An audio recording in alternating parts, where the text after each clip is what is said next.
Welcome, everyone. Welcome to the Dungeons in the Attic podcast. Climb the stairs, take a seat, grab some dice.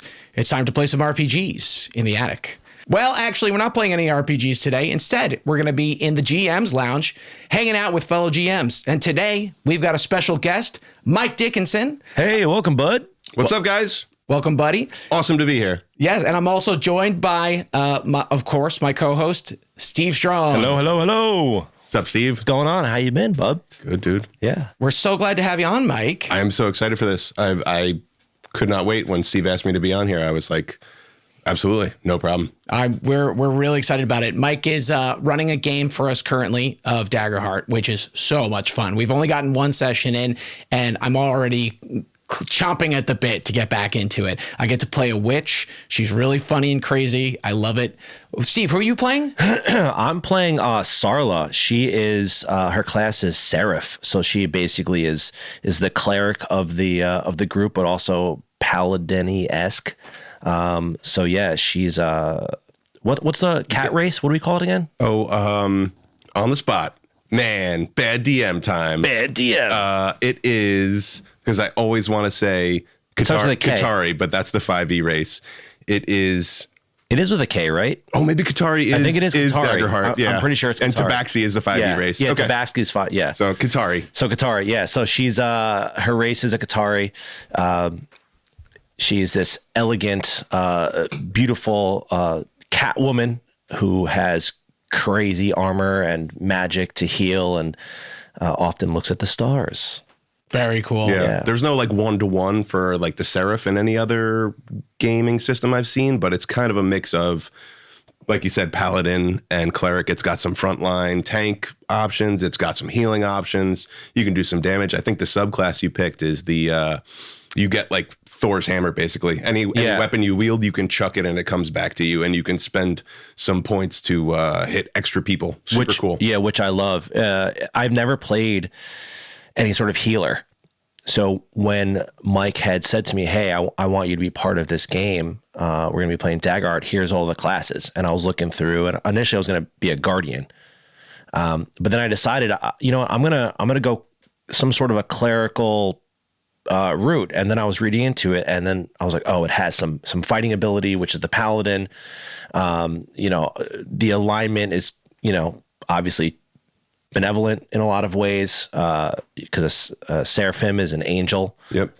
So yeah, I love it. It's very cool. I like to play a little bit of that backline character to make sure everyone else is doing okay, but I still like to, run up to the front lines and crush some skulls. It is important too, because you got a witch, a wizard, a sorcerer, and an assassin. So there's not a whole lot of meat on the bones. A lot other than you. of squishy characters. Yeah.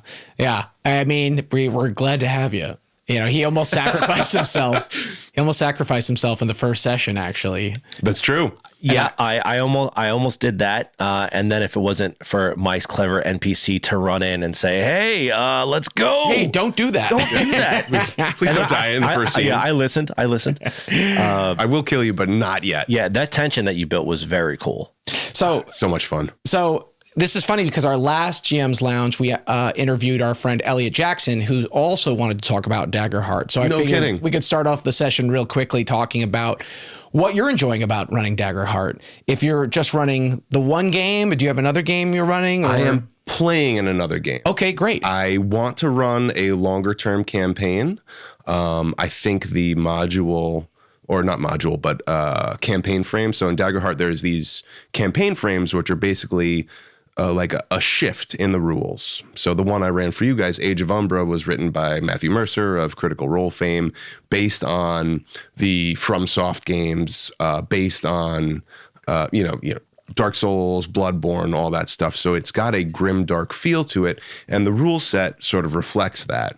I do not think that would make for a great long-term campaign, because for me, I want to build up characters, and realistically, in a setting like that, if I'm not killing you guys somewhat regularly, or if I'm not killing my players, I'm not doing the right job, right? Like the game is designed around loss, and there's a mechanic that we haven't even gotten into yet, but like eventually you get so damaged emotionally as a player that you just run off screaming into the darkness. Really? Yes. That sounds very Call of Cthulhu. I mean, it's Very similar. It's sanity. Yep. And I think Call of Cthulhu has always been hard to run long term because of that.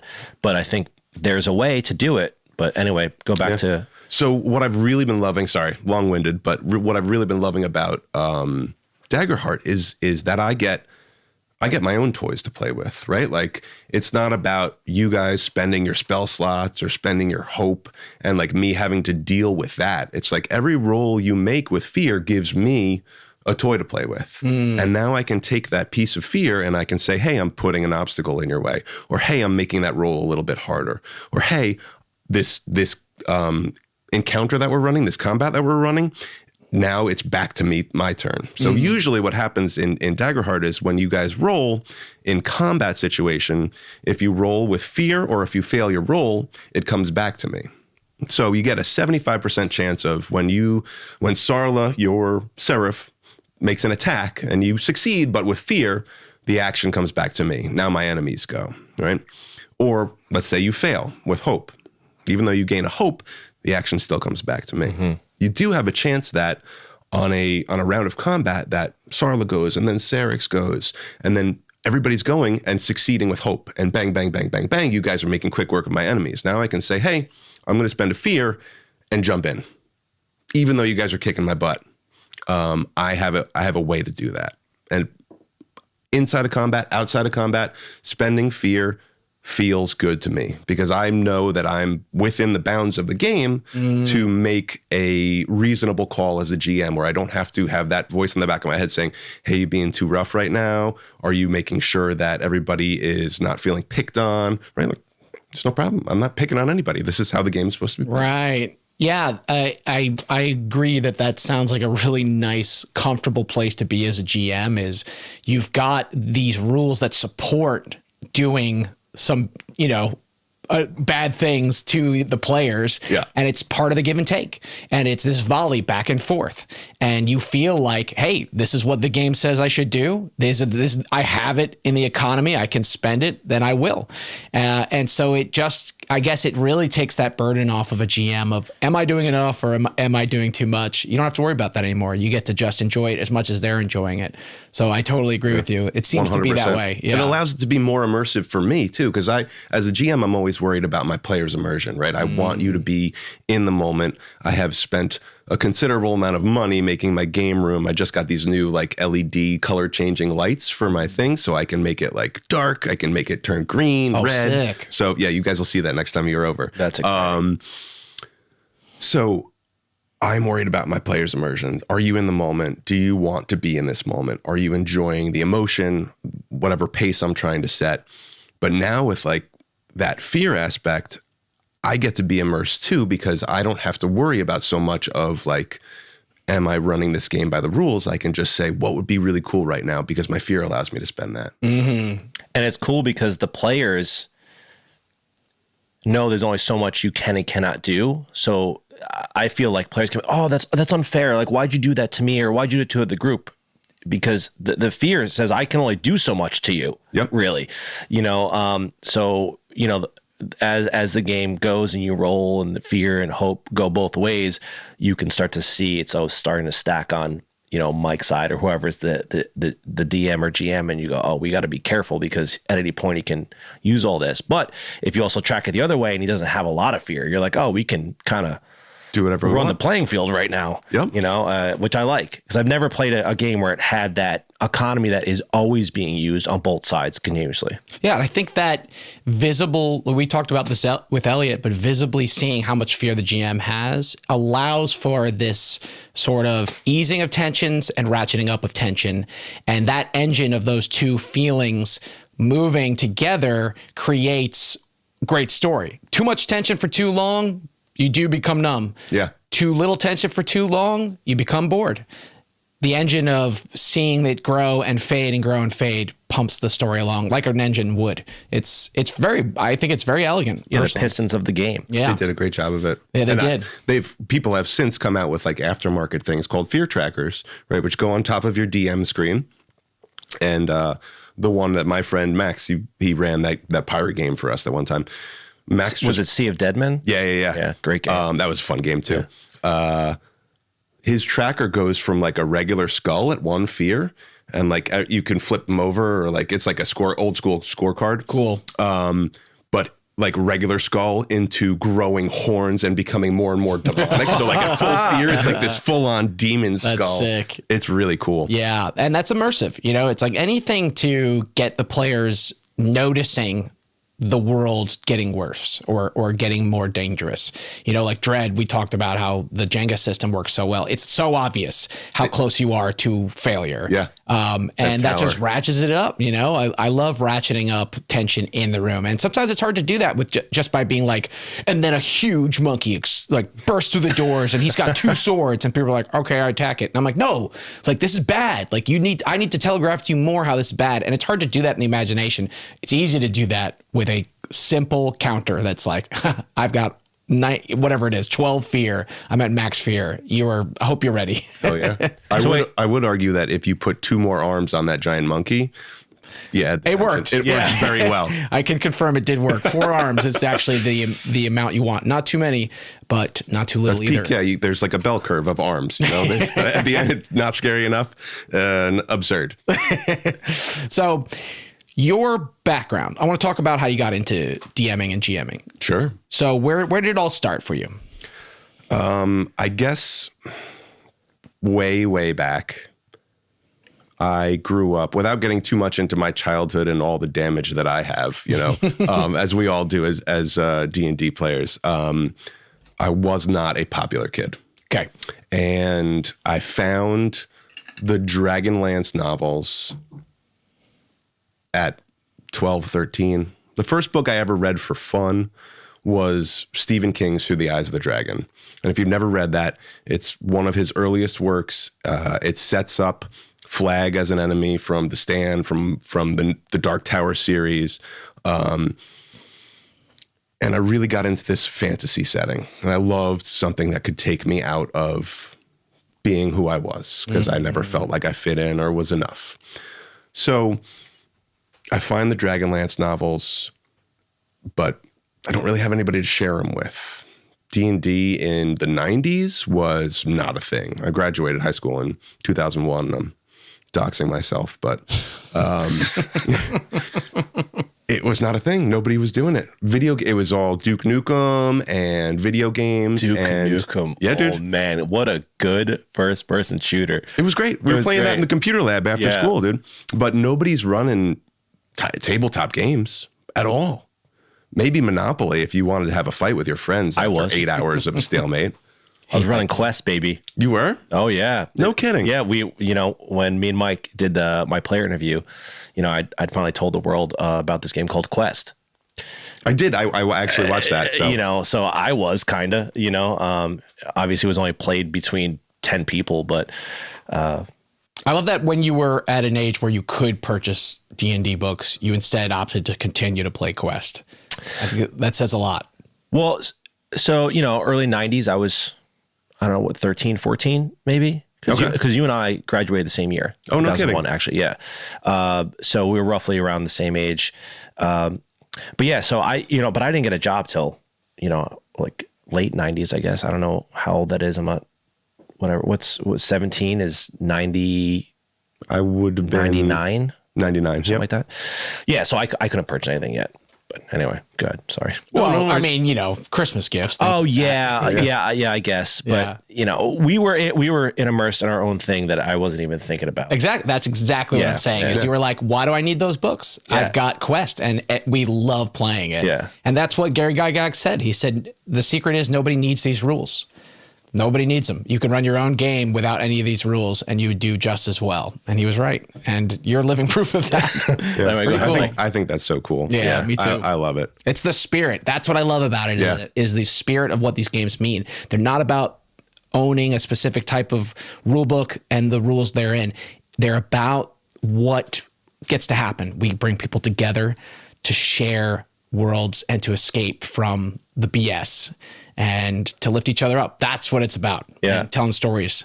And there's nothing that'll ever beat that. And you don't need any singular book to do so. But anyway. Yeah, I agree wholeheartedly. And I think that I have a friend that built his own rule system based off of Elden Ring from the ground up. And I sort of assisted him with it, but I will take no credit. He's been running that for, I think there were 9 of us at the start. I don't know how many people are still left, but he's running it weekly for like 3 years now. Incredible. Calls it LD&D. Fun. And has built in a whole system for smithing up your weapons, dodging versus blocking, a stamina system. You don't need anything other than the will to create something beloved to you and share that with people around you. Yeah. I'm so jealous. I'm so jealous of when people are like, I'm just going to make a whole new system from scratch. Like that really inspires me. I want to be able to just take something I love and then just create a whole new rule set. I'm one of those people that's like, well, I haven't read all of the rule sets and I don't know everything that's out there. So I got to keep buying like different books and read their rules and see what they've come up with. And like, there is merit to that, but also like I just, Steve and I are working on a game currently. Sick. Yeah, but it's still something that I'm like, right, but like all of these rule sets have already done so much, but to create an Elden Ring D&D from scratch, that just takes so much creative force of will, and I really appreciate that and respect that. So, well, at that point, it's like how much more can you make the wheel round? Yeah. You know what I mean? I know. Fair. But there's I look at, so my 5e campaign I'm running in Wildmount. It's a critical role setting. I look at you creating the world of Aldebaran somewhat in the same way as you look at my friend Gary creating LD&D. Oh, I see. I would rather create a whole system because I am, at my core, I think more mathematically inclined. I love creating and I consider myself a creative, but to me, like designing magic items, creating like cool encounters mechanically, is so much easier than I want to create a town. I want to create a city. I want to create a continent, and finding ways for that town to intersect with the city and how does it live on the continent and why is it here? Because I get down to like, what's their water filtration system like? Why is it like that? And I lose myself in the minutia of like, one of the things I wanted to talk to you guys about is like, when you're designing something, when do you stop asking why? As soon as it doesn't become playable for me. But let's put a pin in that because I wanted to hear more about how I got started. But that's going to be our next topic is when do you stop asking why? I love that. But back in the 90s. So back in the 90s. Back in the 90s. Yeah. I delved into delved into the Dragonlance campaign. I probably still have like 300 books, like all of them. These are the novels. The novels. Wow. Yeah. That's impressive. I will show you. Please. I might be over exaggerating a little bit. There might be some hyperbole in there, but triple digits. I didn't know they made that many novels for Dragonlance. It wasn't all Margaret Weiss and Tracy Hickman. It was a bunch of other writers that were not nearly as good, but I just ate it up all the same. Wow. I loved it. They created so many different spots in the world of Kryn, and I lived there for so long, and I didn't really share it with anybody. And then fast forward a long time, I am now married, working 60 hours a week. My friend Nick and I are playing League of Legends, and he's like, dude, would you want to play D&D? And I said, yeah, because I didn't have much else going on. But I my first thought is like, that's for like nerds, like. It sure is. And yeah, but then look at Mike's bookcase and you're like, nerds. Fucking nerd. Nerds. So take their lunch money. Yeah, I was like in denial of the fact that that's who I am. And no longer, I will shout it from the rooftops now. I am so proud to be a nerd. But now I don't think that D&D is just for nerds. So he says, do you want to play? Long story short, we play a couple sessions And I start, like, a light switch goes off in my head where the Chronicles trilogy, the big 3 books of the Dragonlance novels, becomes a live game of D&D for me. And I see where they took their characters and how they built this story, because they did base their novels off of a D&D game they played. I did not know that. Interesting. And I was like, I'm sold. I'm sold. And we played that for that fell in by the wayside after a couple months. But my friend Nick ran campaigns for me. I ran campaigns for him.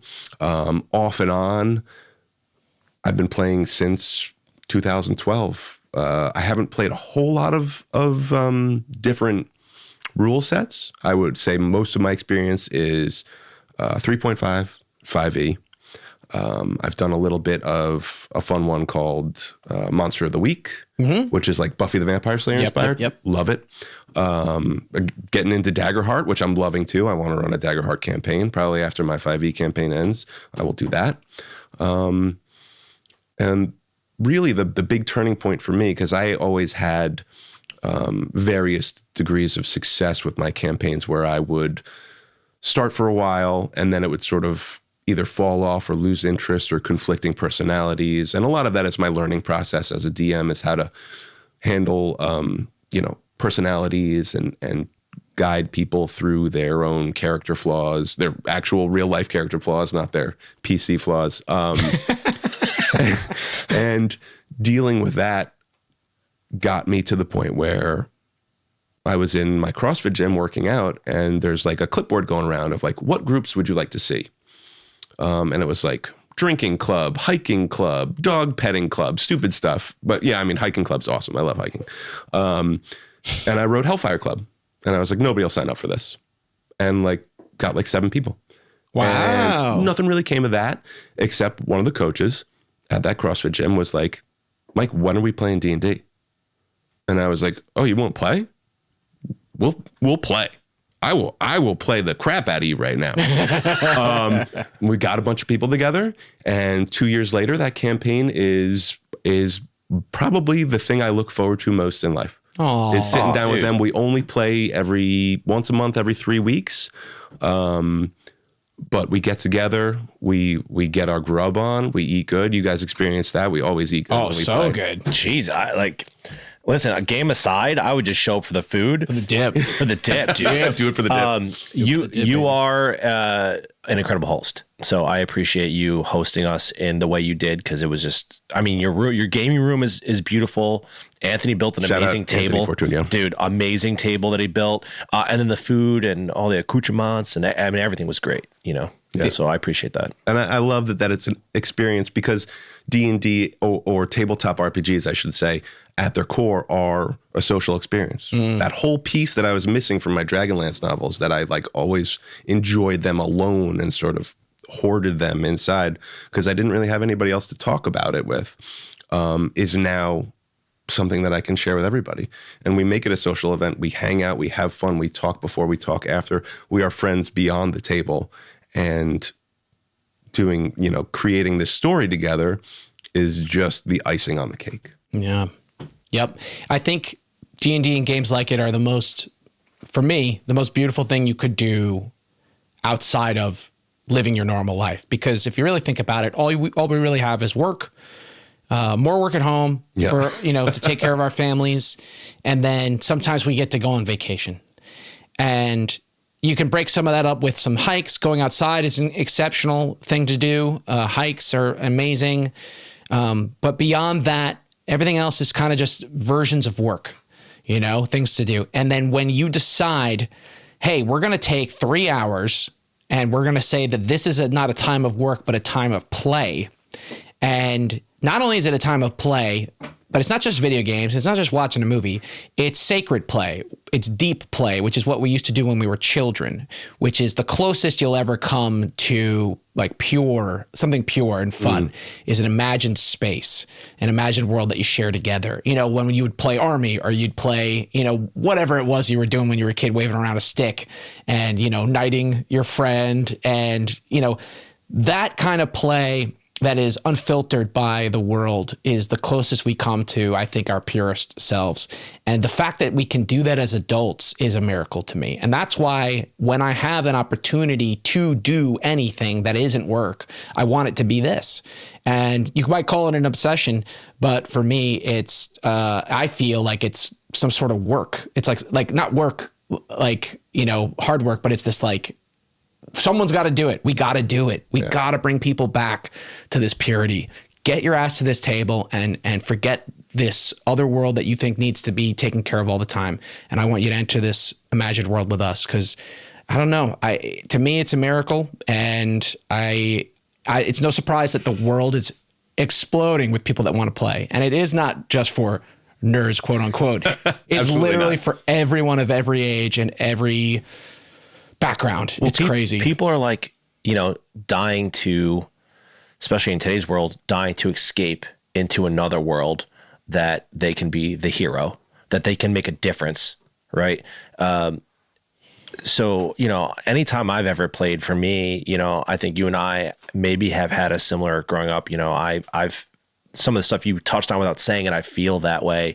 You know, not necessarily being popular, you know, like I wasn't necessarily a popular kid. Same here. And, you know what I mean? And, you know, getting to play Quest and being this character that I get to, you know, actually have friends in a game, you know, and actually make a difference because I beat the bad guy or whatever it was. You know, for me, playing was always a form of escapism and therapy, because I got to work through some things through this character, you know, which I don't know if you feel the same way, but you know, absolutely. The idea that every character I've ever played is at least a piece of me, if not a good portion of me, right? Is something that I've been well aware of. You know, my first character was like this animal loving druid, and as you know, dog trainer is one of my many hats.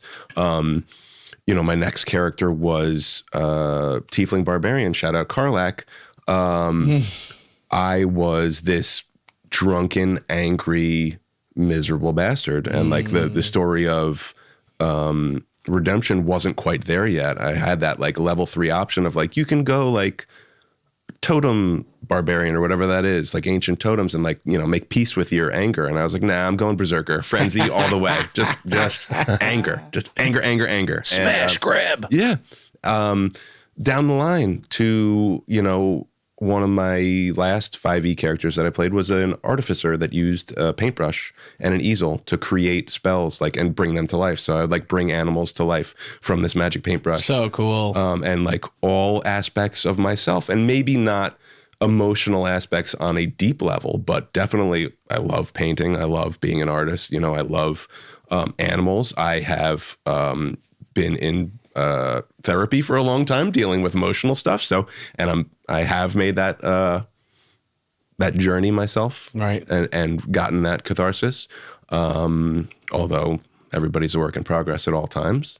I love that you get to leave a piece of yourself on the table, and you get to bear that deep play you're talking about. You get to bear your soul in a space that should be, and almost always is, safe. And if it's not safe, as a DM, it's my job to make it safe, right? You get to bear your soul to these people of, this is part of who I am. Yeah. And that deep play, the biggest barrier I see for people who are new to D&D or tabletop RPGs in general is the fear that holds you back from that state of like, what will people think of me? This is embarrassing. This is all just pretend. And once you let go of that and really jump in, that's where the catharsis happens. That's where I'm getting goosebumps right now just thinking about it. And this is how I feel, is that it's more than just a board game or a video game. It's so far beyond that. It is a game, but it is also, like you said, a space where fear slowly is eroded. I've met so many people and played with so many people who are so guarded and who hold up back so much and don't want to be played, you know, made to look like a fool and to do a voice. And you don't need to do a voice and be crazy to have a good time playing D&D. But I can tell you that if you play enough D&D, you'll start to, that child that you've probably held back, probably told to quiet down, that child will begin to emerge again. And that child is really the only good reason to be alive. I'll be honest with you. You know, it's like everything else is a lot of drudgery. You know, it's just trying to keep the wheels greased. It's a lot of work. And without that child, without that passion, without that heart to, you know, create, you know, to allow your life to have meaning and to have joy, then what are we doing? You know, and so many people are guarded. They're guarding that child, trying to protect it from whatever, you know, teasing or humiliation or you know, control that adults would put on it. You know, this is a space where that child emerges. I mean, I don't know. I sometimes, like I said, I feel like this is more to me than just a game. It really is like a dedication to something higher. And maybe I'm, you know, blowing smoke up my own ass, but I don't know. I've never discovered anything better than this. I haven't. And I've done a lot of things and gone to my own therapy, and therapy is important. But there are also ways we can do it as a community. And I believe this is one of them. And you get to have a great time while doing it too. Oh yeah. Yeah. Roll dice, do math, make terrible pun jokes. It's all great. I love doing math while playing games. It's a lot of fun. Oh man. I was just playing episode 5 of the solo game. And this will going to come out probably after this, so no spoilers really, but oh man, I had to do a lot of math because they got attacked by 5 ghouls, and the ghouls got to go up twice, and the point is I did a lot of sad math because a lot of people were dying. Oh, yeah. Man. It was awful. It was kind of hard, but anyway, sometimes you got to do sad math. Yeah. How does it feel to be the person killing your own characters? I've never done that before. I mean, I've done it for NPCs, but it's heartbreaking, especially when you put so much into like, oh, I see where their character arc is going to go. They're flawed now, but later they'll find that they love themselves, and then a ghoul hits them for 7 damage and they only have 5 health, and and you're like, oh shit, I've been playing the wrong game for this. No arcs there. Yeah. We'll see. They might survive. But anyway, so you come back to it. You're that childhood you've been living with Dragonlance is reignited. You know, you're like, you see it suddenly. You see this world that you escaped into, it became real and it was possible. And you started running all these games. So now let's fast forward to present day. You're having a great time. You got a great group. What do you look for in each session trying to do? What are you trying? You're a GM. All you're ever thinking about, I'm sure, and I can tell by just talking to you, all you're ever thinking about is how to kick it up for the players each session, how to give them more to play with, how to excite them, how to surprise them. You know, where's your mind at when you're prepping? How do you prep? Let's talk about prep. Prep is a sacred space for me also. Wow. I can't do it anywhere. I need my pen and paper, my pen that exploded all over my hand this morning as I was prepping for my D&D session. I need my pen and paper. I need my lo-fi beats. And I usually go to like a cafe somewhere that is not my house, no other really, what's the word? There's neutral no zone. Emotional attachment. Yeah, or neutral place. Yeah, neutral. Yeah. I don't wear any hats there other than it's my prep. And I sit there and I think about where the story's gone so far. And this doesn't work for me usually if I'm running a new campaign, I will start with Sacrilege, I know, like a module or something, to get a feel for my player characters, my players themselves, and like where they want to go with this, so I can get a taste of what their interests are, especially if I've never played with them before, and where their characters might want to go. And then once I'm in that, I take a look at where we've been and I say, what are some logical, you know, expositions that push the ball down the road a little bit. Once I have story sort of generalized as an idea, I say, how can I make this fun? I'll give you a really good example, or I'll put it into real terms because this won't come out until after my next D&D session. My players are in the Feywild. For me, the Feywild is a place of fairy tales, right? And one of my greatest inspirations for me is music. I get a lot of inspiration from music. I'm a big metalhead. I don't know what the Venn diagram of like metalheads and D&D is, but I feel like it's pretty much just a circle. So one of the old, maybe not. I like no metal over here. No, me. Yeah. Yeah? Hell yeah. Machine Head, Slipknot. Sick. Yeah. Okay, fantastic. Mudvayne, yeah. Fantastic. I love Machine Head. And basically everyone around me is a metalhead. Spine Shank. But, I grew up with more like yacht rock from my dad. Yeah. Dude, I get down with it all. Yeah, sure. But metal is where I get my juice. Taproot. Yeah, dude. Machine Head, especially Locust, man, that album kicks butt. Chevelle. I love Chevelle. You know what I mean? It could go on. So they're in the Feywild, this land of fairy tales. There's a song from In Flames. It's a Swedish metal band. I almost wore their shirt today because it's the oldest shirt I own. I bought it in 2001. I went to see them instead of going to prom. I saw them at CBGB's before it closed. Great story. I'll tell it another time. It is the story of a man who comes to a town and starts playing the fiddle. And all the townsfolk come out and start dancing. And this man, unbeknownst to them, is the devil. And they cannot stop dancing until they fall dead from exhaustion. That's the Swedish fairy tale called Harlem. So I have given my bard, my wife is playing a bard, a golden fiddle from Titania, the queen of the summer court. And she said, go play a song in this town over in Unseelie territory. Sure, why not? And now I get to tell this story of this cool fairy tale, right? So how do I prep that? I want my bard to be spotlighted a little bit. But I don't want it to be a combat where she can't do anything other than play a fiddle. To be a player that's just playing a fiddle for a whole combat, that's kind of boring. So I have to figure out a way around that. I want to create a conflict for my other players to deal with. So do they get stuck dancing? Do they beat the DC? I don't know what happens for each of those. And I create like branches of like, what if, and I try to cover as many bases as possible.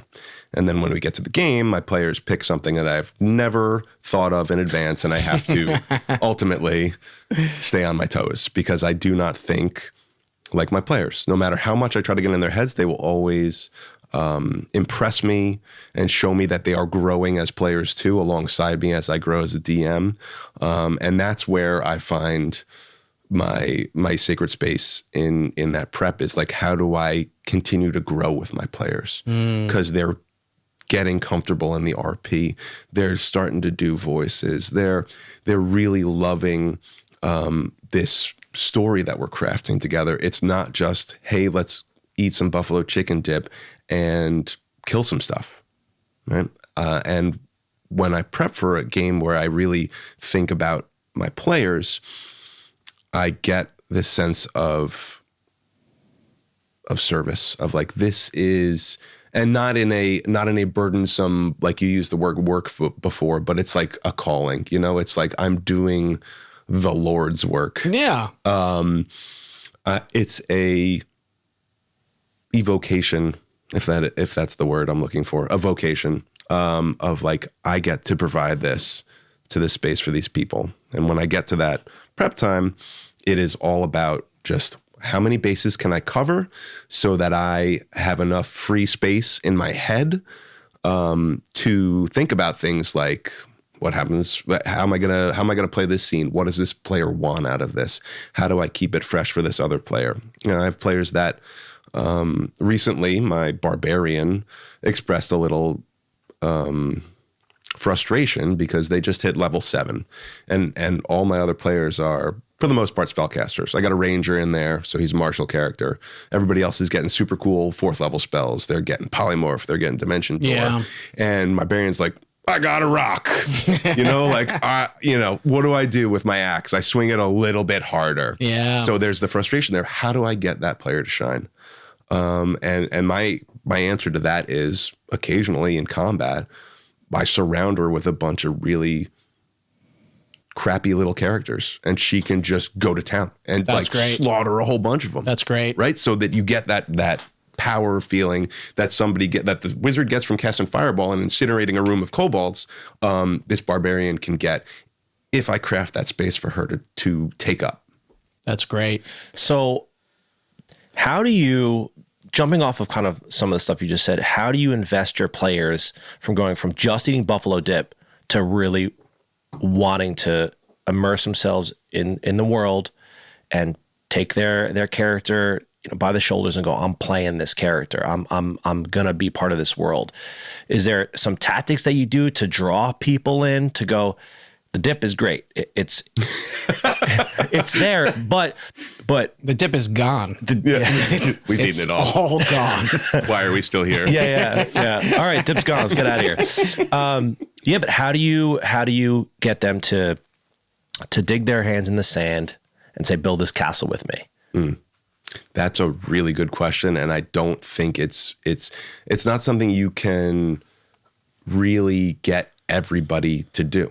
There are people that won't, and I don't think it's really my fault, but I will say that the better DM you are, the better GM you are, the less that'll happen, right? So a lot of people fell out of my games early on because I was controlling narrative too much. I was running combat adversarially, trying to beat my players, right? Things that are, very typical, easy to do, new DM mistakes.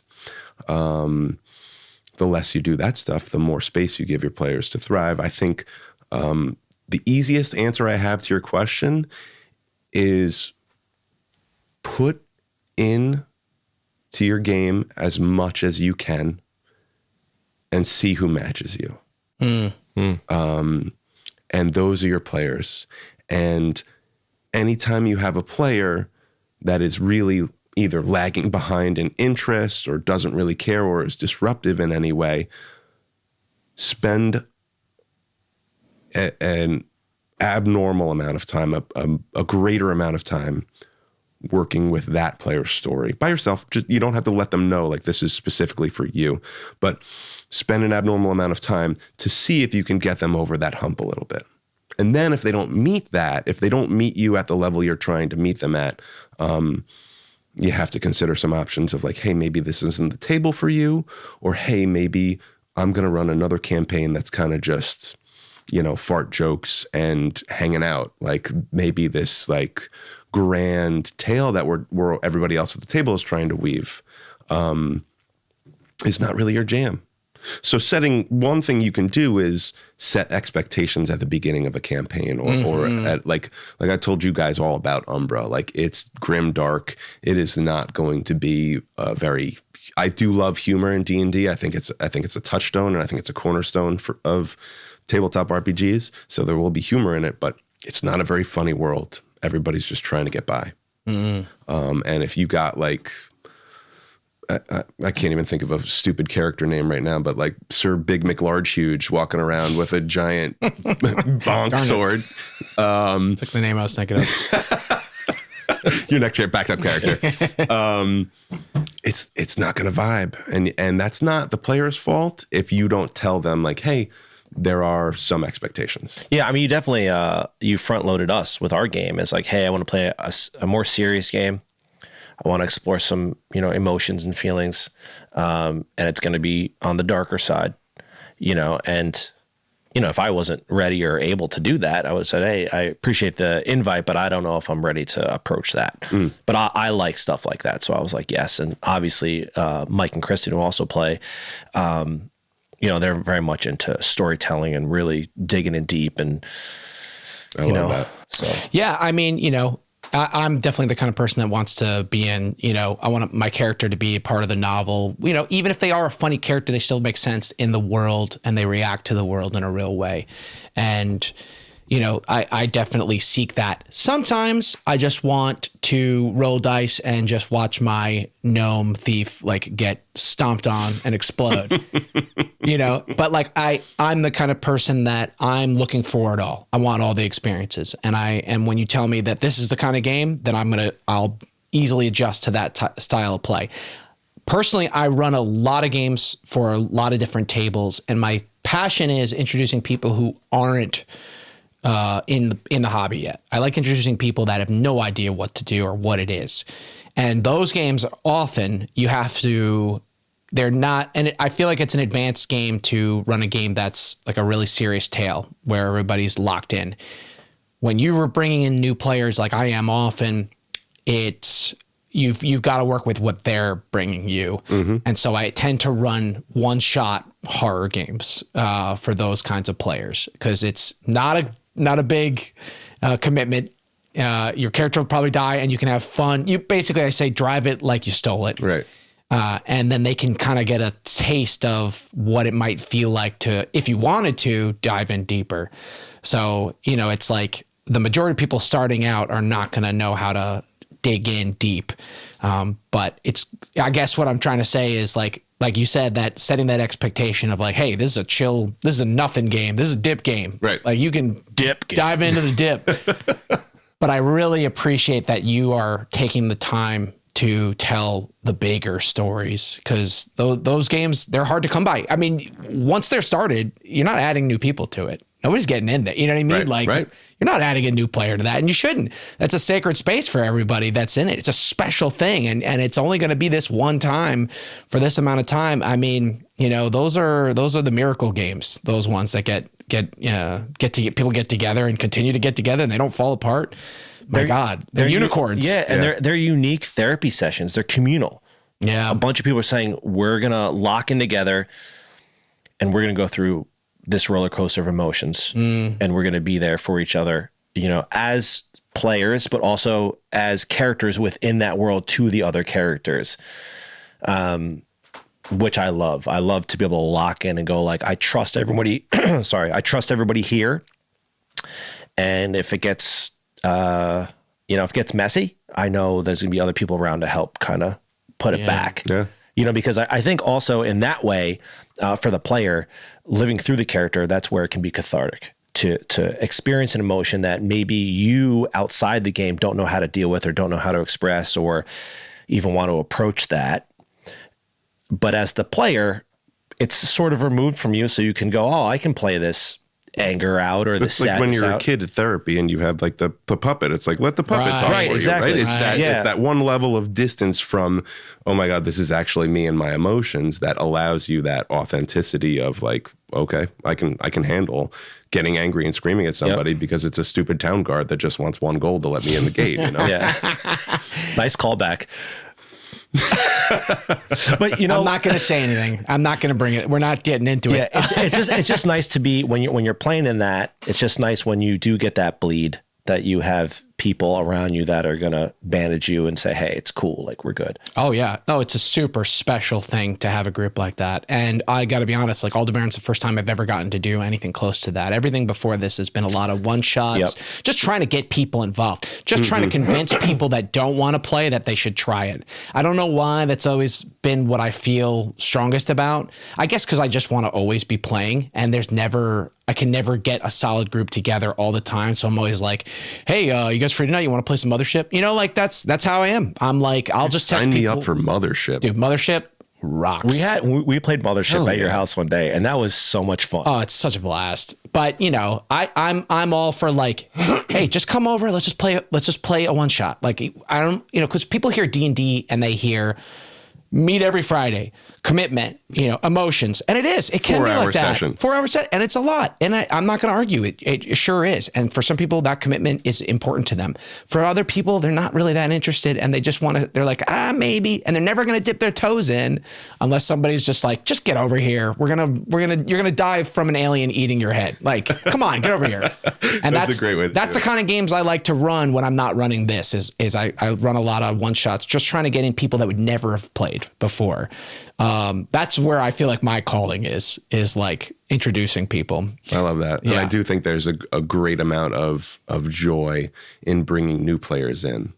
You do have to do a lot more legwork though. Like there's a lot of work on the DM with new players where you're like, all right, let's move the story forward a little bit.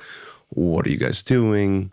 Do you go in? Do you open the door? All this stuff. And nobody's running. Like there's no Sarix scenes going on at a table of brand new players, unfortunately. But there is, you do get to see that moment where the light goes off at the end of the game where they're like, that was super fun. What just happened to that 3-hour space? And that is like heartwarming. That is the greatest feeling I've ever felt, is when people are like, wow, this is a lot of fun. I'm like, I know. Nobody freaking knows about it. But I guess everybody's learning about it now. What's that? The question that there was a pin. Didn't we put a pin in something in the beginning? A question. Oh, when do you stop asking why? When you're building an encounter, when you're building a world, when you're like, what's the logic behind like the minutia? What really got me was there was a, real quick, there's a puzzle I threw at my players. That's a super simple puzzle. Mm-hmm. It's just a countdown. So you thought. There's a door. That's exactly what I said, but so you thought. Well, the cool part about this puzzle is it's meant to be sort of that party interaction. It's a countdown of numbers. You put your hand on the pedestal in the middle of the room. The countdown starts going, 20, 19, the doors lock, right? The numbers, if you can narrate this really well, create that tension, it becomes awesome. The numbers count down. An alarm starts going off. Bam, bam, bam. Numbers are flashing red now as you count down. You pull your hand off, everything stops.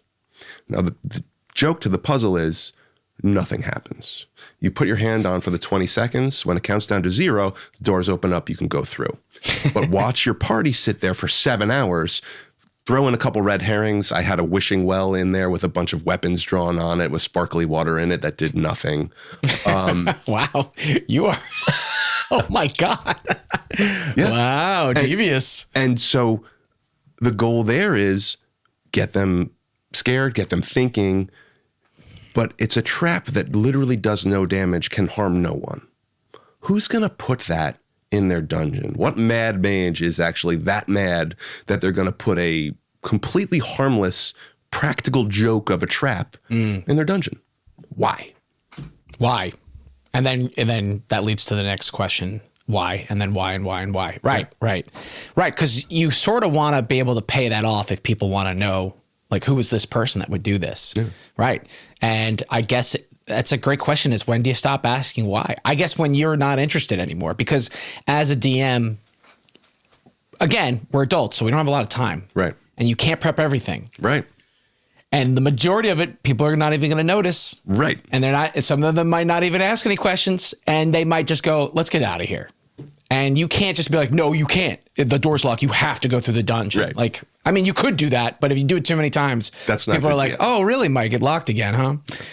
So yeah, how do you stop? I mean, personally, I've never done the whole like build a culture, several cultures and several neighborhoods inside of a city. I've never done anything like that. I did that because I felt that that's what this campaign was calling for and needed in order to function. And I've wanted to try it and challenge myself, but I've never done that. What I've done every time, all I do is I just basically I do random stuff. What I do is I'll prep a dungeon. I'll come up with cool like things inside of each room and try to make like a cohesive idea in my head of like, okay, this is a temple of healing. So we'll generally move everything around that. And then I just hope that people come up with things while they're playing, like say things out loud that I'm like, oh, that's a good idea. Maybe this is the temple of the guy that, you know, they're like, what if this is the guy that owns this is the guy that was like being really weird in town? I'm like, yes, it is. Fascinating. So you're like real time allowing your players to inform the story. Yes. I'll have ideas, but I will drop them at a hat for something cooler, or drop. What is the term? Yep. At the drop of a hat. At the drop of a hat. Yes. I will change them out for something cooler because I'm more interested in discovering the world with the players, and so I don't ask a lot of whys. I usually just create a scenario and I'm excited to see what explodes because something always emerges. Things always emerge. I have to do way more prep for Aldebaran. Now I really have to be thinking about, well, what are the bridge burners doing? And what about the tiger sharks? And what about every faction has to be in my head now. And that's fun too. But the real magic for me is when there's really almost nothing there and we form it together and it becomes real. So I don't ask a lot of whys personally. I like that. I do think that for me, that's a scary space. It is. Yeah. And you have to trust your players. Yeah. And you have to trust the fact that you can, Nick, the guy that got me into this, we were talking about puzzles one time. And I was like, well, what happens if this? What happens if that? Like when you're doing a puzzle, and he goes, honestly, if they make 2 wrong choices on a puzzle, the third time they try something, that's the correct answer. And then I just retcon from there. Yeah. Because beyond that, it's just frustration. Right. That's the quantum ogre. It's the idea of like, I want them to face this ogre, or I want them to escape this puzzle. So either way, no matter what you do, if you go down the path of the forest path, there's the ogre. If you go into the dungeon, there's the ogre. People have a problem with that because it feels like you're railroading. But in the case of a puzzle, and I've talked about puzzles before, puzzles in game are notoriously difficult. Yep. They're not in front of you. You can't hold them. You can't see them. And any puzzle that requires any amount of spatial awareness or sides or, you know, a specific sequence, you're in for trouble with your players. They're not holding it, looking at it, seeing it, which is really what is required. I mean, you play a puzzle in a video game and it's difficult as hell. And, you know, people talk all the time about how they're like, what the hell is this puzzle? I hate this puzzle, you know, and you can see it and you can interact with it. So I understand wanting to put the quantum ogre in the puzzle area. That I get. I totally get being like, look, you didn't get it. It's fine. You've got it. Yeah, we're out. Let's go. We're moving on. We had Good our job. fun with this tool. It's just an object for more fun. That's what it really is. Absolutely. You know? It's not about punishing players. It's about enhancing the fun of what this room holds. Right. The goal of putting your hand on a button and arguing amongst yourselves for 7 hours about whether you're going to actually let it count down this time is fun. Right? Right. It may not sound super fun, but it's time well spent where people are voicing real opinions, finding space, you know, Shire players are finding space to say, well, maybe what if we do this? I have this dead hand in my pocket, as all adventurers usually do. So I pull out a zombified hand and I put it on the button. Nope, doesn't work. Sorry. You got to put your own hand on there. Yeah. That's so funny. Yeah. And there was something else. Oh, so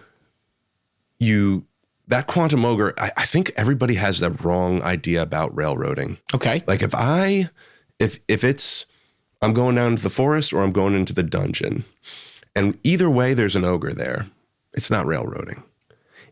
If you say, I want to see if there's ogre tracks anywhere around here, and I say, roll me survival check. You know, roll a decent survival check. And I say, yep, there's ogre tracks heading into the forest.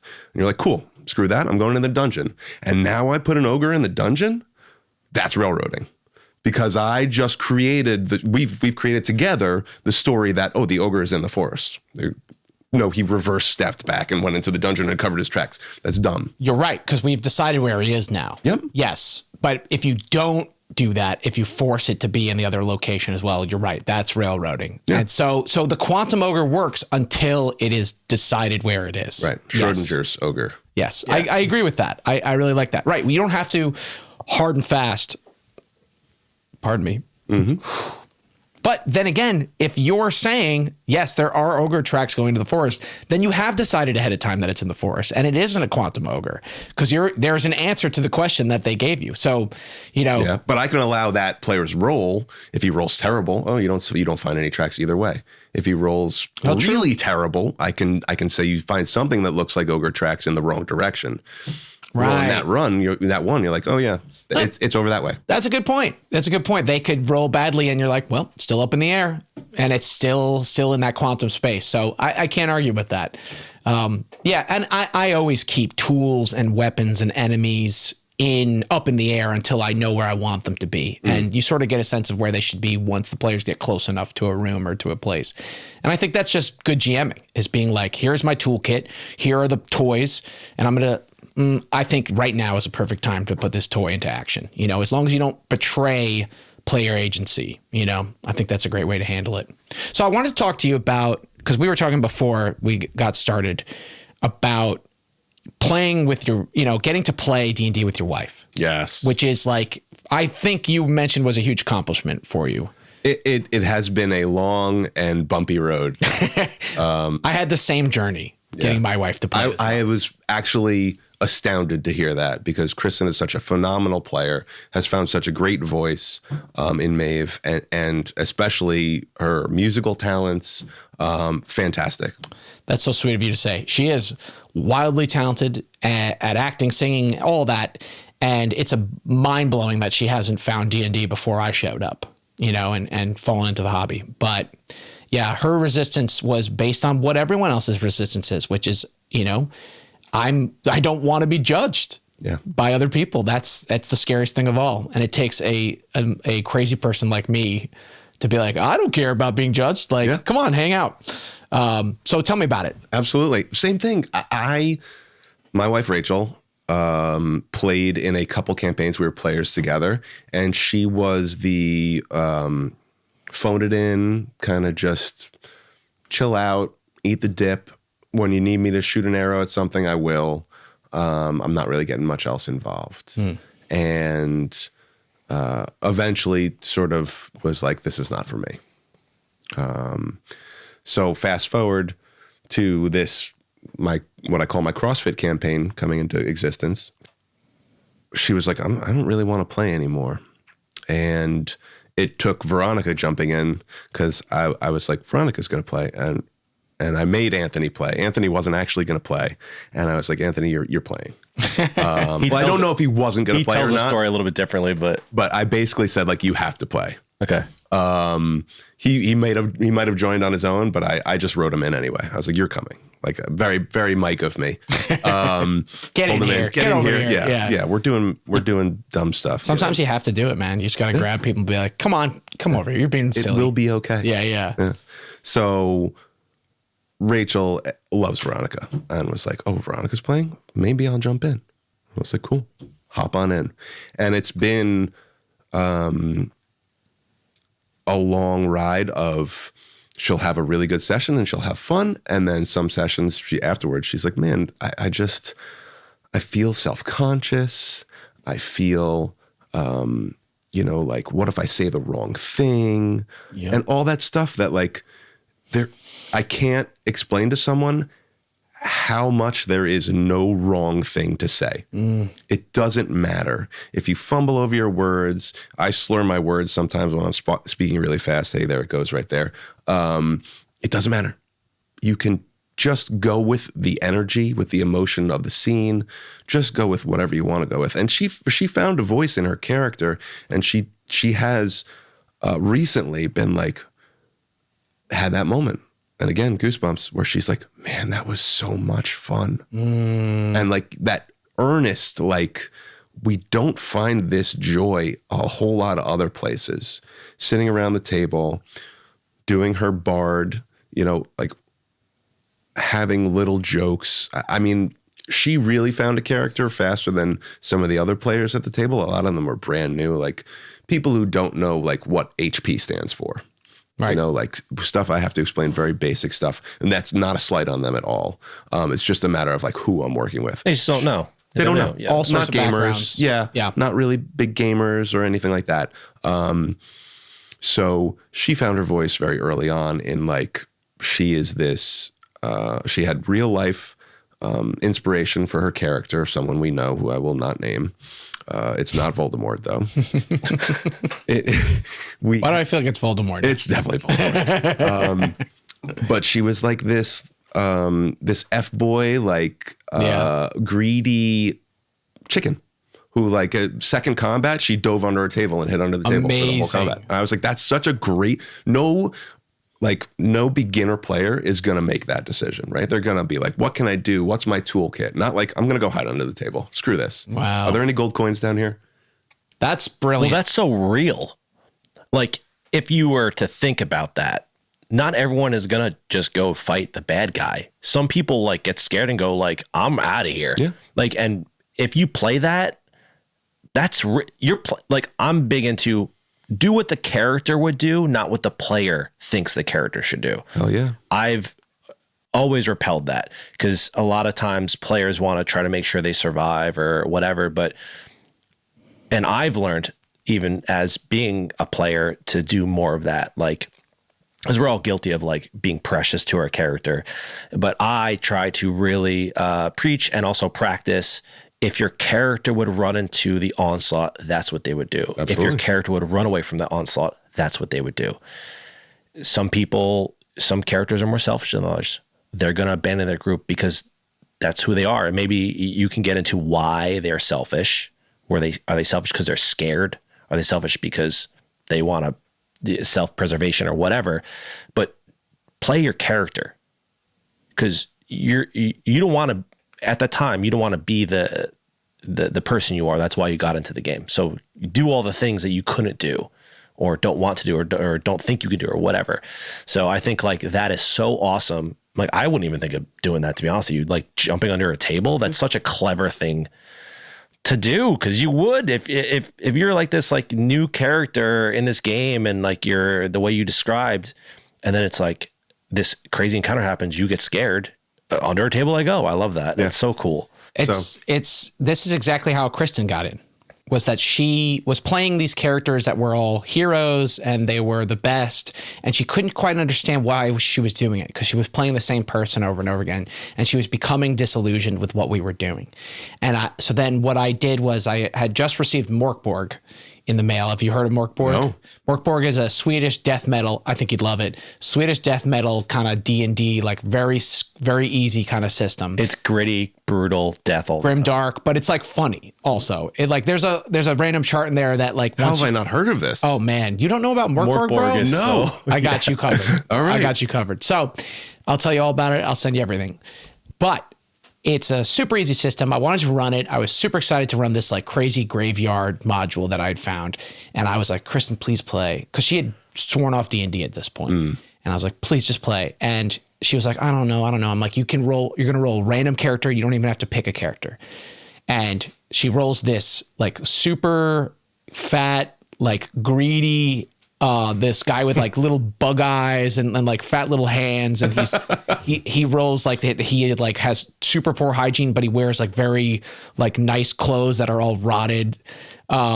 If you ever played Resident Evil 8, the one that the village, he's like the guy that like rolls out of the cart, the weapon seller. Oh yeah, That's basically who she was playing. Yeah, Is the it Duke. Yeah, It's basically yeah. like before the Duke was a character, and this was who she was playing, and she was having Oh, that's amazing. a blast being this like greedy, scheming, like doughy handed, like nightmare, like fat, I don't know, like Duke boy.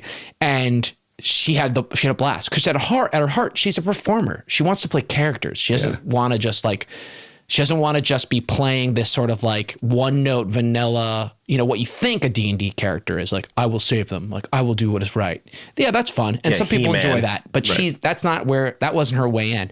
Her way in was realizing that this is a world brimming with potential people, and that some of them are awful and some of them are great and some of them are in the middle.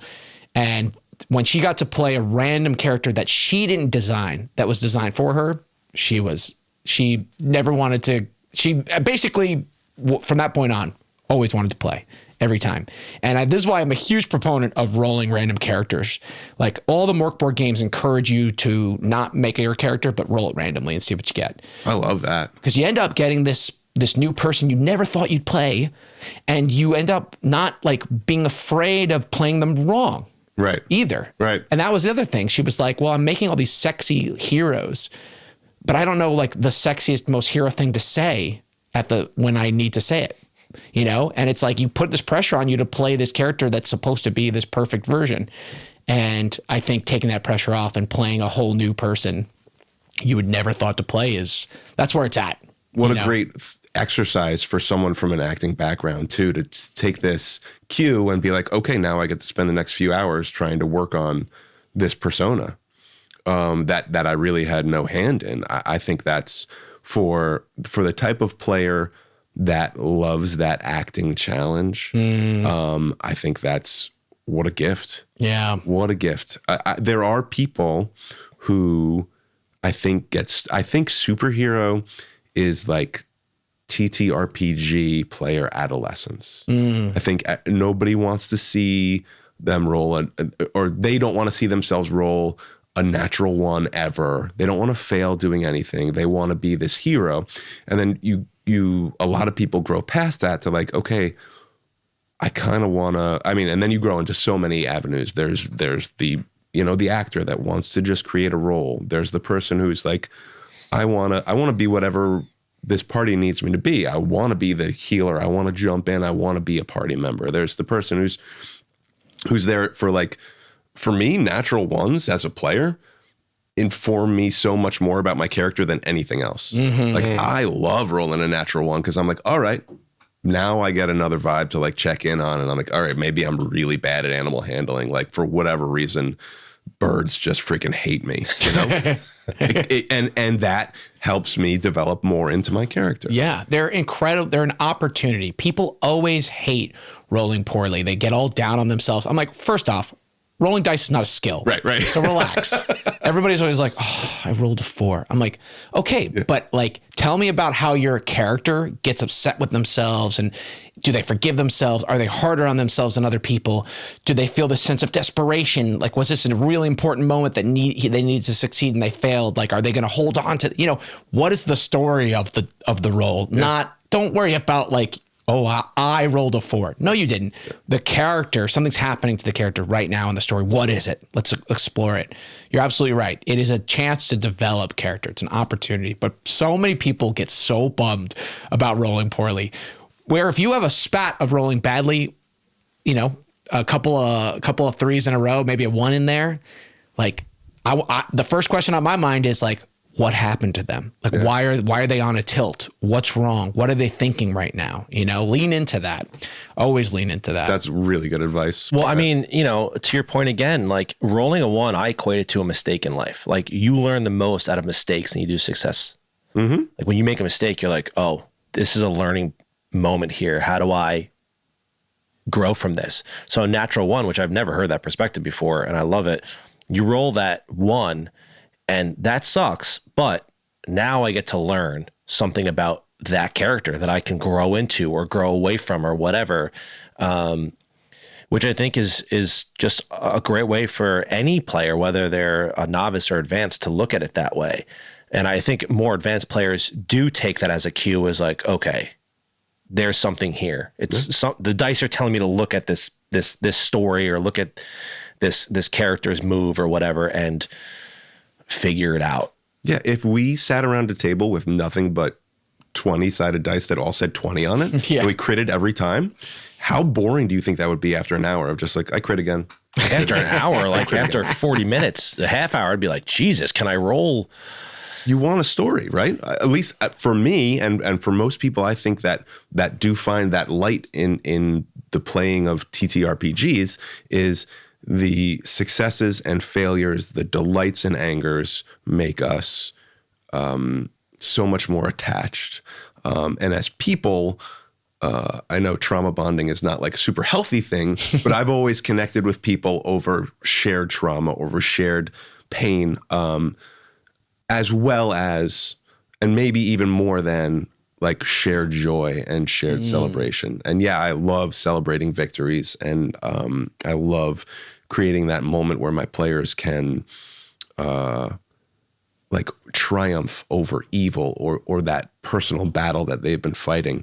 But my favorite game in the campaign I'm running right now is when I had one of my characters' backstory problems kill the dog. What? You never kill the dog. Oh, no. Right? So my ranger's pet direwolf, Rasmus's pet direwolf, got chain lightning, doubled his max health, dead instantly. Oh, no. And that's exactly what everybody at the table said, including my wife, who was like, okay, we're playing a game. It's a wizard. We'll kill him, And then she's like, Fenrir's dead? She said to me, out of character, did you just fucking kill the wolf? And that's what those moments get you, where like we can take that trauma and be like, hey, what do we do here? Yeah. It's so important. It's so special to have a safe place to explore themes of death, failure, rejection, loss, victory, evil, and triumph over it. Yeah. that safe space to. It's why we watch horror movies. We don't want to be chased by a guy with a knife. I don't want to be eaten by a dinosaur, but I want to watch a movie about it because I get to go on the journey of the fear, the deep depth of the sadness and loss, and then I get to hopefully triumph at the end, depending on which movie you're watching, and that catharsis is real, and it is not something that's just like oh cool, next movie. Sometimes you might watch that, other times you might be deeply moved and be thinking about it for a long time. And I deeply appreciate stories for allowing us to go on journeys that are safe. I don't have to have my dog killed by chain lightning. I get to experience these emotions in a place that is safe, and that's just such a miracle to me. We are unfortunately running low on time. No worries. So I wanted to kick it back to you one last time for what is your GM advice for new GMs entering the hobby? There is a glut of information on the internet right now. And everybody has their own style and everybody has their own voice. I might not be as good at some things as you are. I might not be as good at some things as you are. I take my strengths, I build on them. If my strength is creating magic items, if my strength is doing funny voices, I lean on those. And I spend as much time as I am able to, and as much time as it interests me, in listening to other voices and people who can run into a dungeon empty and roll it up as their players are talking about it. And I learn from them. And I learn as much as I can from everybody because everybody's really good at some specific things. And being a DM means I need to be good at a lot of things. And nobody, when they first start out, is going to be good at more than a couple things. So find some people that are going to roll with you. Find some new players. Find some experienced players that will help you along the way. Find the wise sensei that'll be like, hey, when you told so-and-so that they couldn't do that, that was sort of kind of taking away their agency. Like that's not great DMing. Find people that will match you. Again, put in the energy that you're willing to put in. The 401k of D&D. Yes, 3%. Yeah, match it, baby. Hey, not bad. Fantastic advice. Thank you, Mike. Thank you. It's been such an honor, and I have loved the ride that I am on through Aldebaran, and I cannot wait to see what happens next time. Oh, thanks, buddy. Yeah, we can't man. wait to keep telling that story. We're hoping to start up again in January after all, we got PAX Unplugged coming up. We got, we're doing the solo show right now to fill the gap, but we also have a Halloween episode coming out. We're working with the guys that are doing Raptor Ruckus. We're going to be premiering their game. We're going to be running an adventure in their system. I'm really excited for that. So a lot of side projects happening right now. 3 live shows. 3 live shows in the next like 3 weeks. Months. Yeah. Or yeah, right. Because one's in Christmas show. So just a lot to do. So we're taking not a break, but we're definitely letting the main story wait a little bit longer. And then January, we're coming back. So get excited for that, guys. We're really excited for it. Hey, if you enjoyed this interview today, please subscribe on YouTube. Put a comment down below, chat with us, ask Mike questions. I'll talk to him and bring them back to you. Apple Music and Spotify. Follow us. The follow is so big. Thank you guys so much for watching today. Mike, thanks so much for being on the show. Thank you. We're so excited to have you back again soon. I would love to. And I'm looking forward. I'll play some Morkborg, dude. Oh, Morkborg, we got to do that. Yeah. Oh, I can't wait. You're going to love it. All right, guys. Have a great night. We'll see you in the next one. See ya. Woo. Later.